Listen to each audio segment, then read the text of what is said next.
Nobel পুরস্কার কি কেবল শান্তির পুরস্কার, নাকি এর পেছনে রাজনৈতিক স্ট্র্যাটেজি আছে? ট্রাম্প যদি 2024 বা 2028 সালে আবার প্রেসিডেন্ট হন, আর যদি চীন, উত্তর কোরিয়া, রাশিয়া ইস্যুতে কিছু কূটনৈতিক চুক্তি করে ফেলেন, তাহলে তার নোবেল পাওয়ার রাস্তা আরও প্রশস্ত হবে। কারণ নোবেল পুরস্কার যারা দেয় তারা একসময় ওবামাকেও শান্তির জন্য দিয়েছিল, অথচ তখন যুদ্ধ চলছিল আফগানিস্তান, ইরাকে।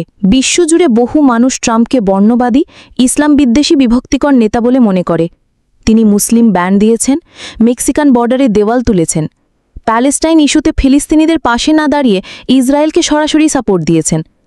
তাহলে প্রশ্ন দাঁড়ায়, যদি ট্রাম্প নোবেল পান, সেটা কি সত্যিকারের শান্তির স্বীকৃতি, নাকি ক্ষমতার রূপচর্চা? ট্রাম্প কি নোবেল পাবেন?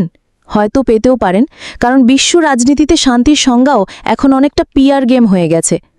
কিন্তু আপনি কি ভাবেন, ট্রাম্প কি নোবেল পাওয়ার যোগ্য, নাকি এটা হবে ইতিহাসের সবচেয়ে কৌতুকপূর্ণ অধ্যায়? কমেন্টে লিখে জানান। ভিডিও ভালো লাগলে লাইক দিন, সাবস্ক্রাইব করুন।